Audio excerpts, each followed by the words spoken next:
What's up, tribe? How you guys doing? We are going to go ahead and get into this.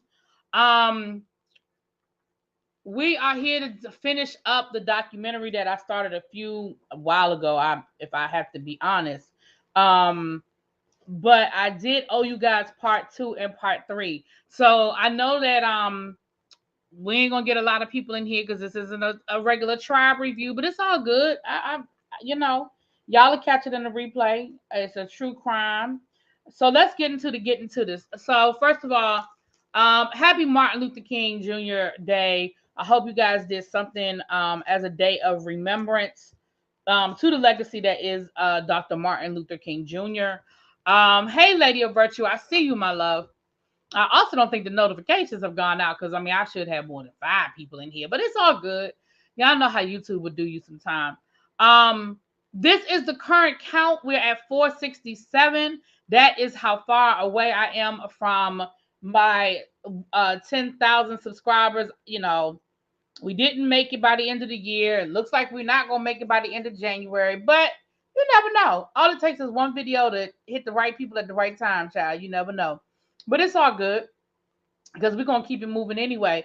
I definitely have some stuff planned for us as we once we hit that 10,000. So with that being said, let's go ahead and get into the. Hey y'all, let me share this out because like I said, I don't think nobody know we live. And before people in here, that means no notification went out. YouTube, you doing me dirty right now, like like a dirty right now. But let's get into it. Let me share this out, honey.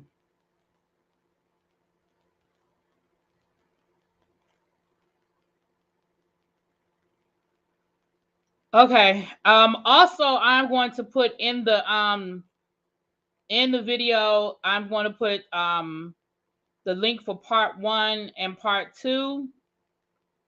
If you missed part 1 and part 2, I'm going to put that in. I'm going to tag it to the top of the video so that way you can oh shoot, what am I doing? Hold on. Let me put it right here.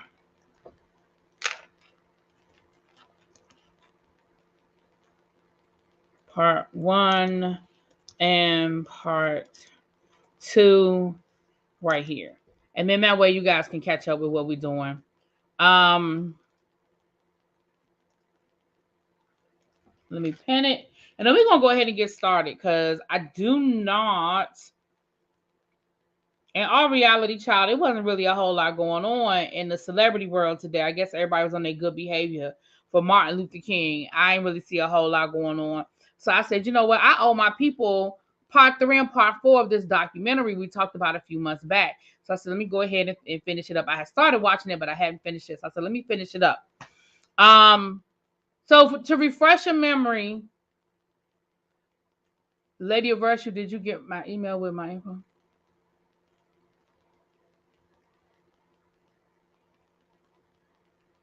What you mean for the 12 days of Christmas? I did.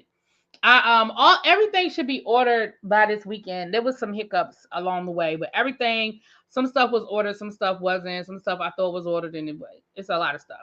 But everything, everybody that wants something for the 12 days of Christmas, absolutely it should be in the mail no later than Sunday. And so my apologies for those of you that it was delayed. But everything should be out. I had to talk to Danny today, and that's on me. And it's on me. It's on me. But it'll all be out. But if you send it to me, tell me what the title of the email was, and I'll double check. But I think I did get all of the emails.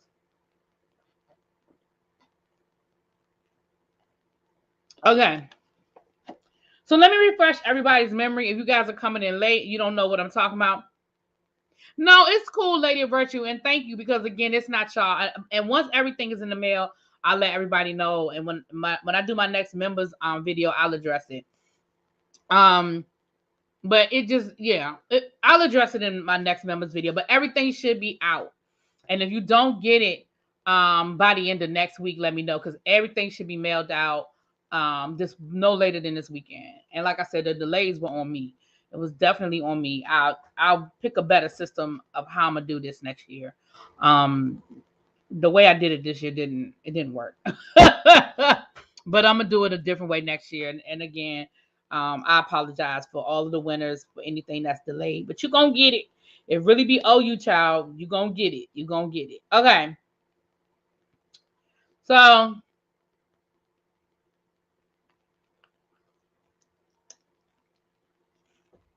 all right. So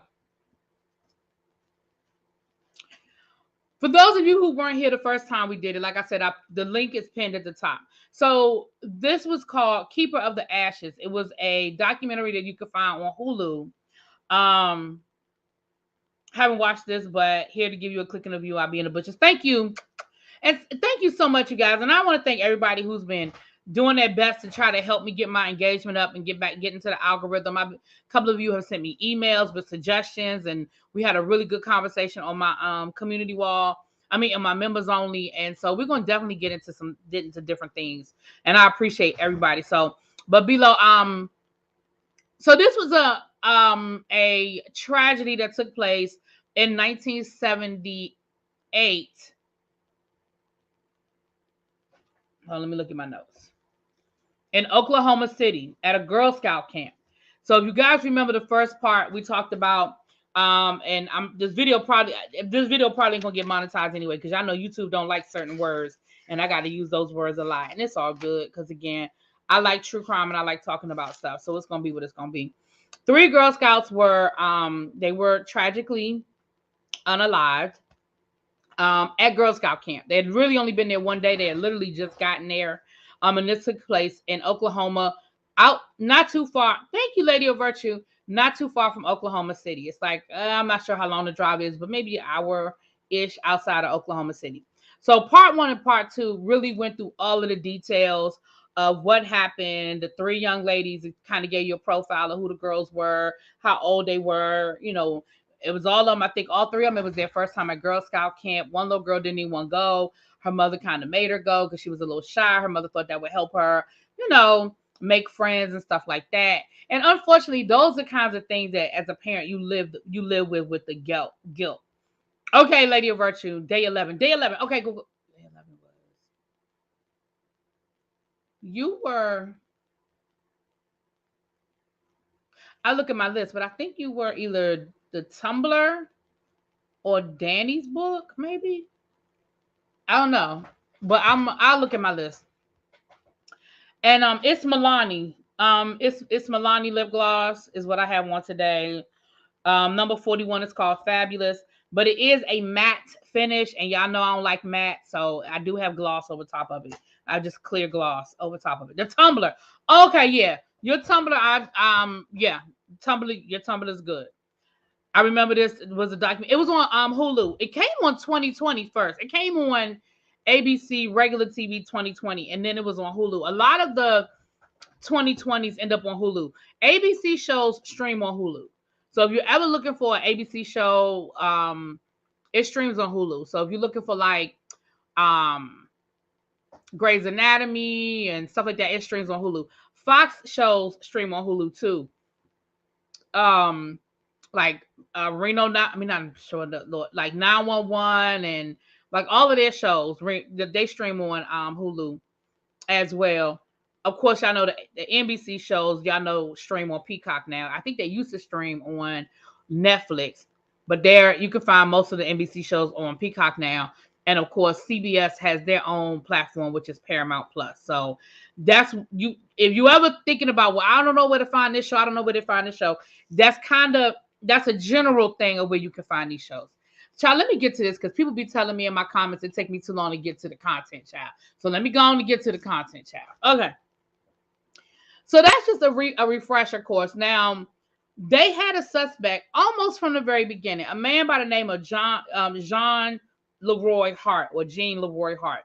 He was a Native American guy. Now, that is very important because Oklahoma has a large population of natives. I mean, if you know anything about the history of how we as a country, not me personally, the genocide against the Native Americans, if with the Trail of Tears and things of that nature, a lot of them were pushed to the Oklahoma area. So there's a large population of Native Americans there. And of course, with that, there always comes that friction of white versus Native versus black, whatever.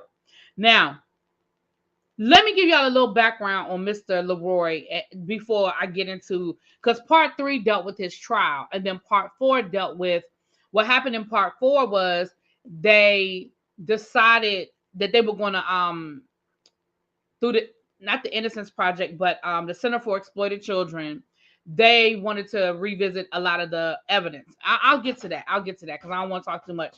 So he was finally arrested. It was a whole hunt for him, and they finally were able to. They found him in a cabin, and he was arrested without incident. Now, the thing about, let me give you a little background about Jean Leroy. Jean Leroy was a local hero, right? He was a high school football star who actually had scholarships to college, but due to family circumstances, didn't go to college and ended up becoming a criminal, right?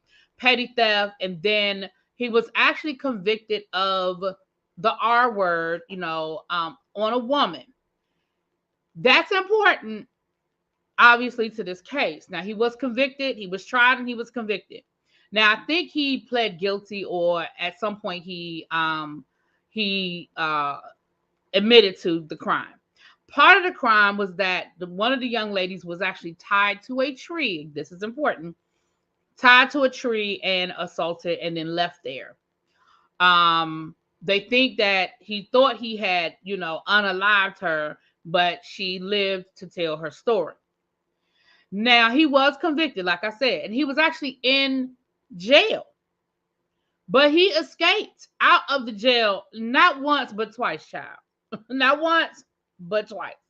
And the second time that he escaped jail, he lived in the community, sort of hidden by his family and friends. And they said that he pretty much walked freely. Like, everybody knew who he was, and he would just pop up in town. He would pop up in town, go to the store, get some supplies or whatever, and then he would leave. And like, nobody would bother him. Like, it was really weird. They said that he just had this aura, that he would just kind of come and go freely. So everybody knew who he was. And the fact that he escaped jail but didn't leave the area, it's weird, right? But again, y'all remember this is the 1970s. Things were not as technological as they were back then. So you could live in the community and never get caught if the right people hid you and so forth and so on. And this was 2 years. He was on the run. I won't even say he was on the run for 2 years, because how could he really have been on the run for 2 years if he was just chilling? But okay. So that's a little bit of background on who this guy is. So they arrested him. Now, the evidence they had against him, which was all circumstantial, but we know people have been convicted of circumstantial evidence. So it was all Hey, Lemmy Kush. And hey, Tasha asked if I didn't speak. Hey, love. So here's some of the circumstantial evidence they found that connected them, or they felt like connected them to him. First of all, the Girl Scout camp was literally like right next to his mom's house. And they know that, of course, he was on the run and he had been seen, his mother or whatever. So it was literally right there, not too far. They found a cave where they found items from the camp. So the idea is that after the person who committed the crime left, he took these items, he or she took these items with them into this cave where they were sort of hiding out. Now, there was a fire there where I guess they were attempting to burn some of the evidence, but they found photographs from a wedding. This is the major thing that connected him to this crime. Now, the reality, okay, the pictures were from a wedding when Jean Leroy was in jail. He worked with a photographer, I guess like as a work study situation. He worked with a photographer, and those pictures were pictures that he that wedding, he worked on those pictures with that photographer, and they felt like maybe he took those pictures because he liked the people or whatever. So that was the main connection. One, the fact that he had done this before. Two, that they knew he was in the area. And three, that picture connected back to him. Okay. Now, let's get into this trial. The trial was very OJ-like from the point of view of, I mean, first of all, it was before OJ. So this was like OJ-like for that time period. You had a major element of race because he was Native American. There was a large Native American base in the area. And a lot of people were like, he didn't do it. Like immediately they were like, oh, they just went after the Native man. They didn't really investigate. They never looked at anybody else. They just assumed it was him. The evidence is sketchy. So forth and so on. So the crime actually took place in Locust Grove, which is where he was from, which is where he was a football star and everybody knew him. And again, remember, this is the same community that's been harboring him for 2 years, knowing that he was a convicted criminal for the R word, right? So that is where the district attorney had to pull his jury. So they already were worried about the jury being biased, right? It took a whole year due to, y'all know, people maneuvering, they filing briefs, continuances, so forth and so on. It took a whole year before the trial even started. Okay. And again, there was a large part of this. The press and people in the area made it about race.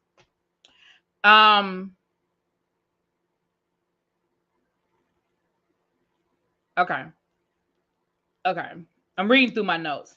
The other thing that's important to understand is that during this time period is where we were dealing with a wave of what they called red pride, which is very similar to black pride of the late 1960s, early 1970s, where you had a more radical approach to natives getting their rights. We had Wounded Knee, we had Alcatraz. If you're not familiar what happened with Wounded Knee or Alcatraz, Google it, y'all. Google it.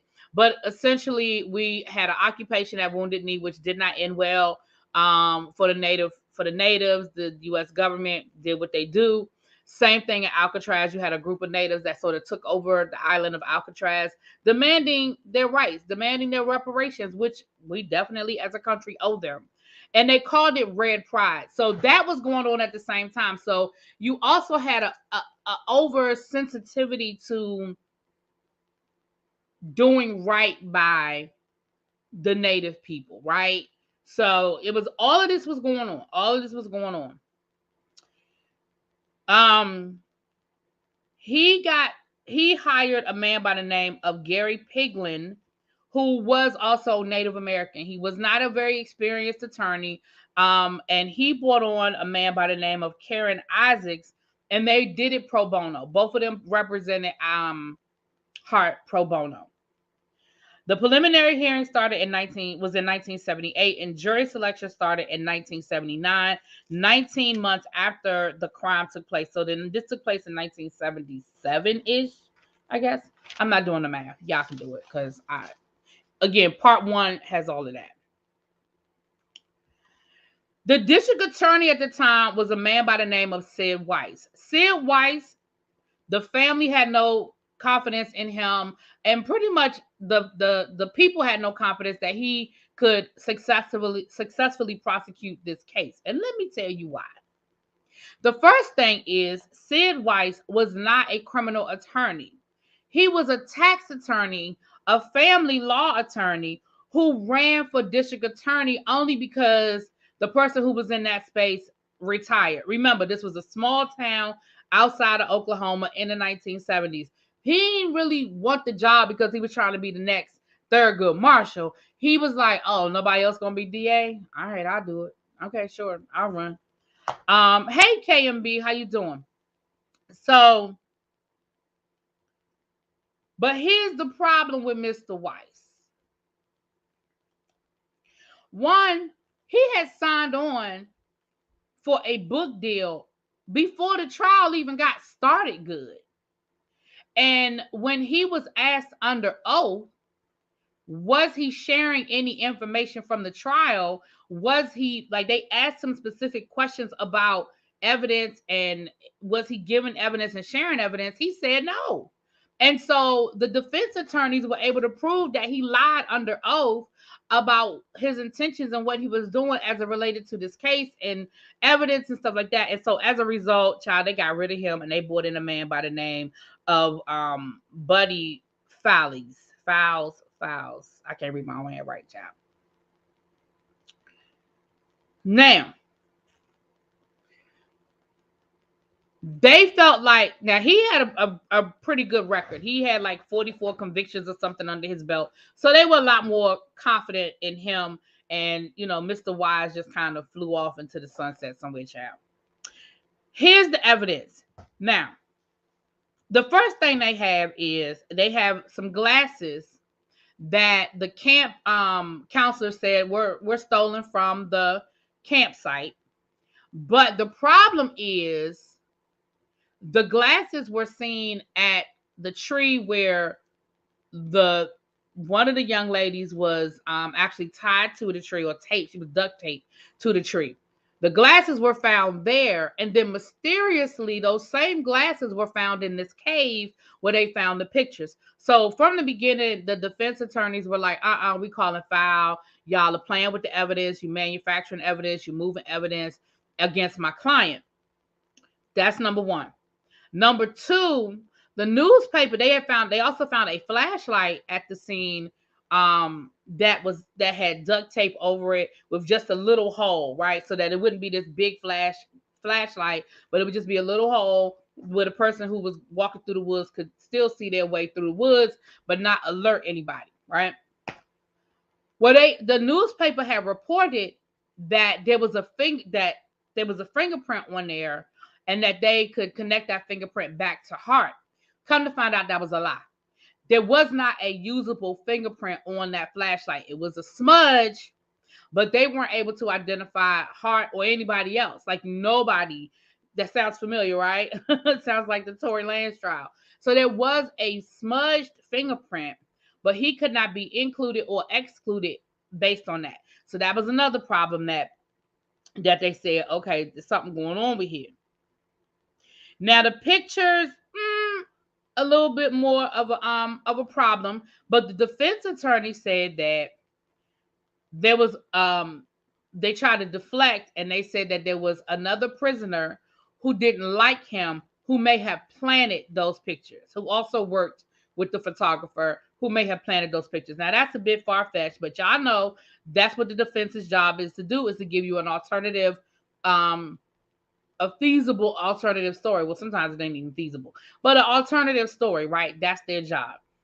Now, the defense was saying he was being framed for all of the reasons that we just said, that he's a Native man, that he was already convicted of this, that he was elusive, and the fact that he had escaped from the jail not once but twice was a stain on the sheriff's department. And the sheriff actually ended up having to resign after the second time this man escaped. And he looked incompetent. How did somebody escape from your jail not once but twice? And it's just walking around chilling like, hey, how y'all doing? Right? So there was that. Also, y'all have to remember that all of this was done before DNA.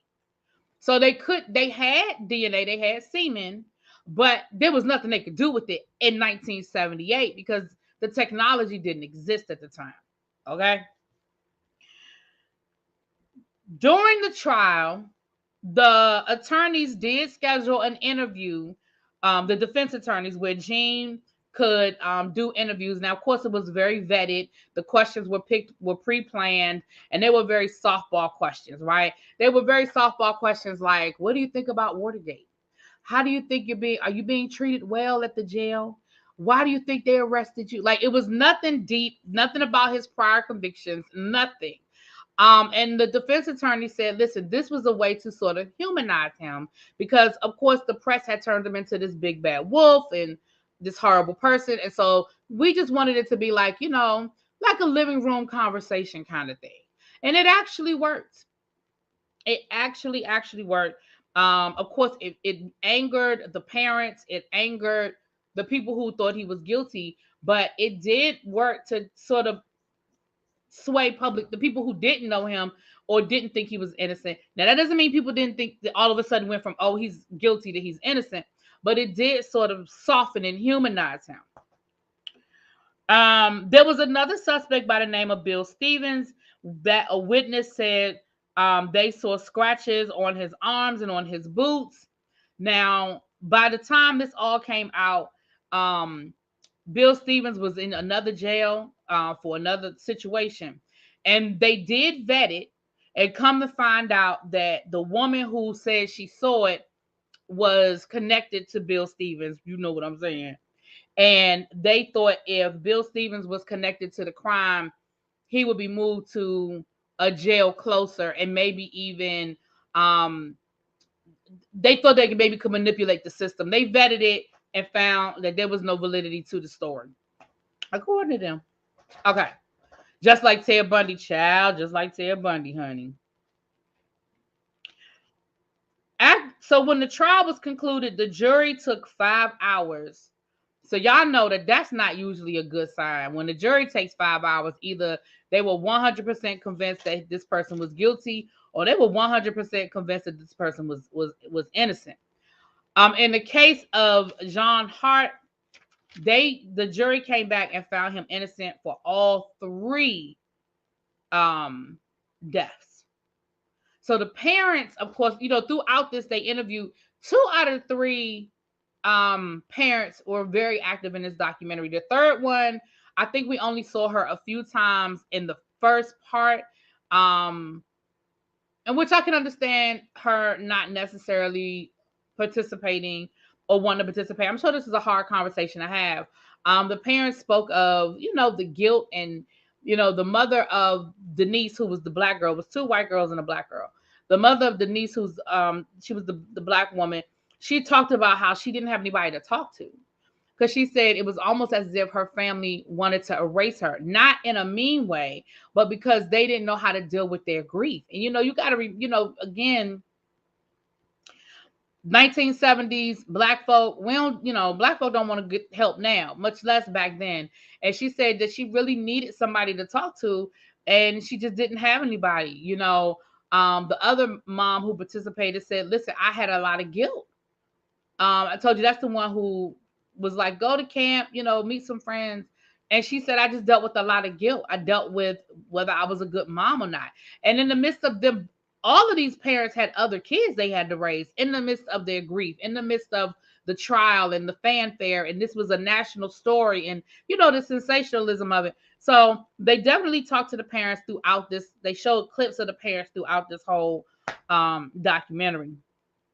Now, what's very interesting is because John Hart was already convicted and he was an escape. Remember, he was on the run when they found him. So he was already supposed to be in jail.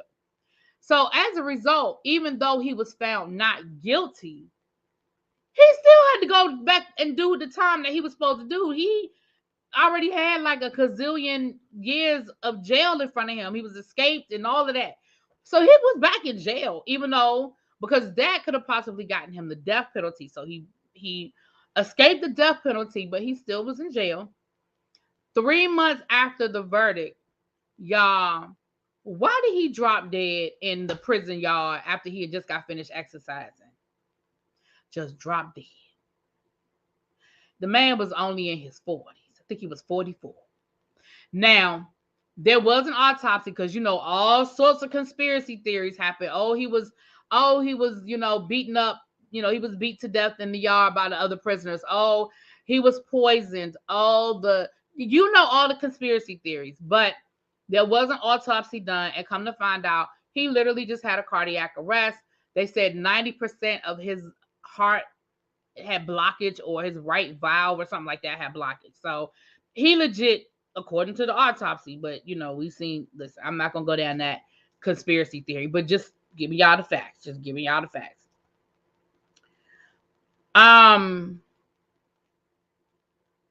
So what happened in part 4? So that was basically part 3. Part 4 picks up with the investigation of modern time using modern technology with the old evidence, right?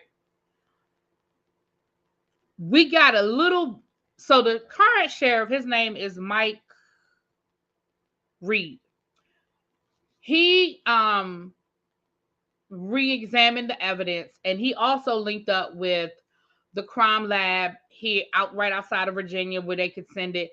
He raised like $30,000 of independent funds because the testing, they ran out of money to do the testing. So he raised money, privately raised $30,000 to go towards the testing of everything they had. They still had the sleeping bag. They had, I think she said they had like, I don't want to make up a number, but they had a lot of evidence. I know it was over 100 pieces of evidence. And like I said, they still had the semen. And they just had a lot of evidence from that. Hey, Lady V, what's up, my love? And so, with all that being said, they retested everything. So now the sheriff is giving us the theory of what he thinks happened.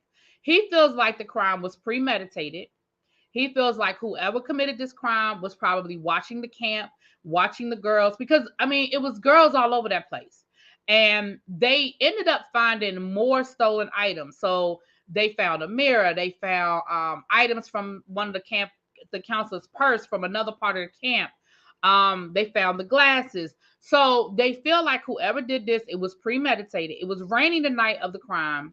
So you don't have as much noise as somebody crunching through the forest. They're stepping on wet leaves. Remember, they jimmy rigged the flashlight, so all you can see is a little beam of light instead of a whole big flashlight.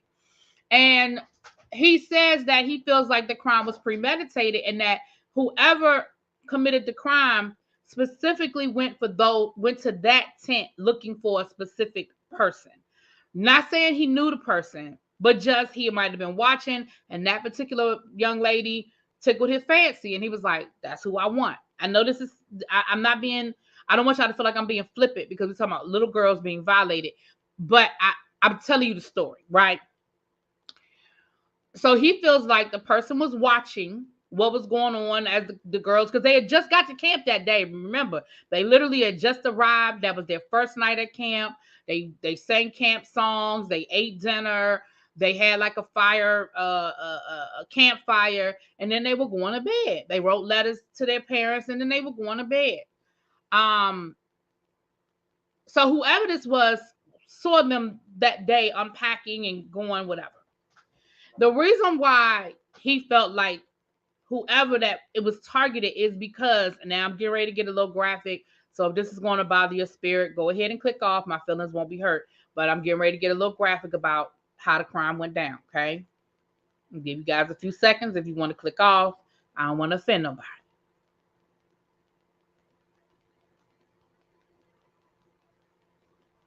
Okay. There were 3 young ladies in that tent. I told you guys before there were 3, two girls were white, one was black. And again, part 1 and part 2 breaks down all 3 of the ladies, their names and all that good stuff. I remember Denise, she's the black girl, and you'll know why I remember Denise. Okay. Whoever committed this crime, this is how it went down based on the evidence. This is how it went down. He walked into the tent. He immediately hit one girl in the head with a death blow. She was gone. There's blood splatter to connect to that. The second young lady, same thing. It was a little bit more of a tussle, but ultimately, same thing. The third young lady, who was Denise, her clothes were removed and her clothes were still in the tent. Either she was assaulted in the tent and then carried away, or for whatever reason, he took her clothes off in the tent and then carried her away. Okay. So that's why he feels like somebody was targeted, because you were right there at the tent and you unalived two of the young ladies, but the third one you kidnapped, you took. The third young lady, who was Denise, the black girl, and I keep saying that because she's the only black girl, and if we're gonna go down this line that it was premeditated, maybe that's why she was identified out of those three young ladies. Okay, she was the one that ended up going. He ended up taking her to the tree, where they ultimately found her with the sleeping bag and some other items. She was duct taped to the tree with her hands behind her back. The sheriff said that it wasn't she suffered. Okay, that's what he said. He said that she suffered. She was sodomized. She was raped, but she was sodomized. And she was left there to die. If I remember the first part 1 and part 2,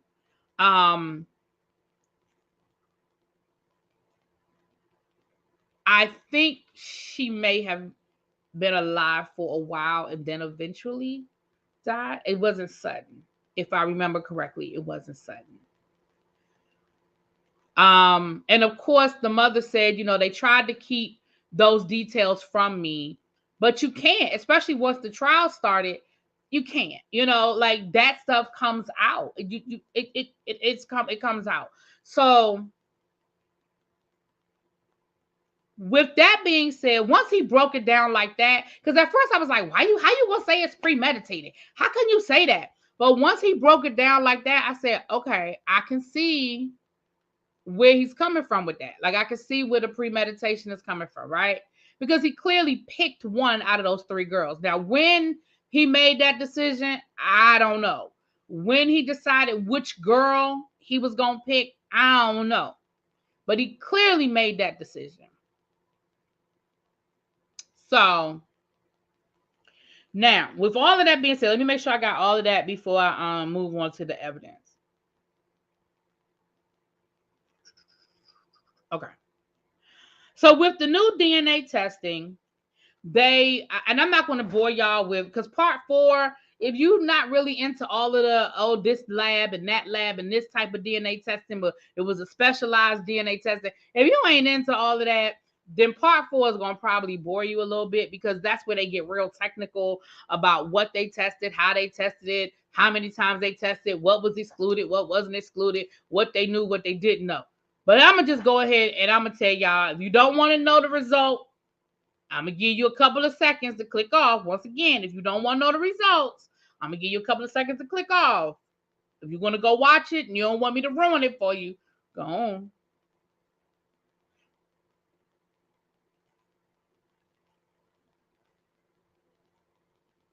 Okay. The sheriff said, contrary to popular belief, there were other suspects. There was a lot of people that were considered. There were not a lot, but there were, I think he said it was over 40 something people that they ended up testing once they were able to get a DNA marker. That there was over 40 people that they tested, and out of those 40 people that they tested, only one. Now they didn't have, the DNA sample was not a perfect sample, right? So they couldn't say one. So even in a court of law, this result would not have stood up in 2023. So like the DNA, it wasn't enough to say, okay, this is beyond a shadow of a doubt. However, out of all of the people that they tested over 40 something people. Remember, I told you that. Out of all of the people that they tested, the only person whose DNA cannot be excluded is John Leroy Hart. So after all of that, it seems like either he did it or somebody in his family did, because they tested 40 something other people and he's the only one that was not excluded. So either he did it or somebody in his family. Like I said, it's not a 100% DNA sample, so they can't say beyond a shadow of a doubt he did it. But again, this murder is 40 years old. So y'all know how this goes. It's a cold case. The evidence has been sitting somewhere for 40 years, so they can't do a 100% marker.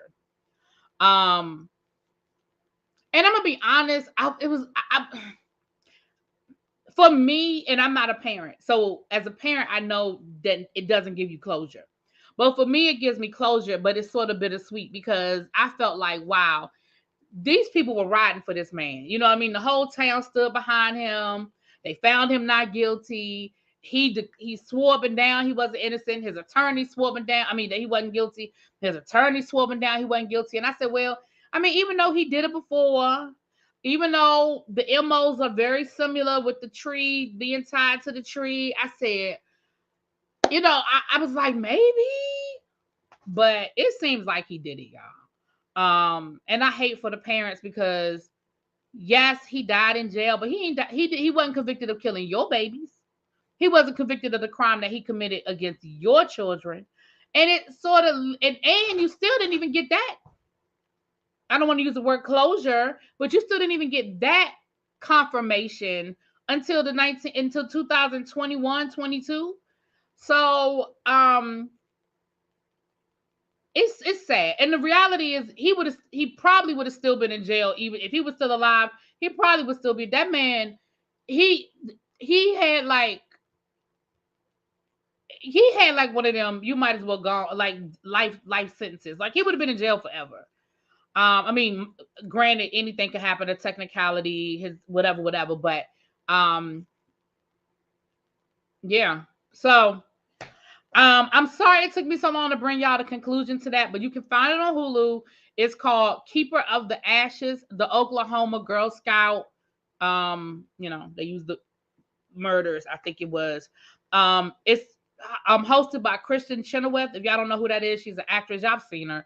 Little short, spunky white girl with a beautiful voice. Child, I can't even begin to give you all of the different things she's been in, but she was in Wicked and child, she's been in everything. But she's from that area, and she was a Girl Scout, and she was a kid, and she was actually supposed to go to Girl Scout camp, and I forgot why she says in the first part why she didn't go, but it's something that her whole life it's just kind of bothered her whole life, because it's that you live with that, oh my goodness, it could have been me because I was supposed to be there. I was supposed to be at that camp. I was supposed to be there, and it could have been me. And I think she went to school with one of the victims. She didn't know her, like they weren't friends, but they went to the same elementary school, or middle school. So she's the host, and she goes through all four parts. So it's on Hulu. You guys can catch it there. Now that's right. She knew one. Yes, she knew one of the girls. Thank you, Tasha. Yes, she knew one of the girls. And so she always lived with that. It could have been me. You know what I'm saying? It's kind of like when you were supposed to go to, a concert and some sort of tragedy happened. You're like, oh my gosh, I was supposed to be there. Kind of thing. So, that's that. I'm gonna go ahead and close it out here. I'm about to go be nosy, y'all. I'm about to go be nosy. I'll let y'all know what I'm being nosy about a little bit later. If I get some good information, y'all know I'm gonna bring it back to y'all. If I get the tea, I'm gonna bring you the tea. All right, y'all. I will talk to y'all later. Peace. Don't forget, we'll be at the Whether You Like It or Not panel tonight. It's at Sakina's house, starting at 9:15 ish.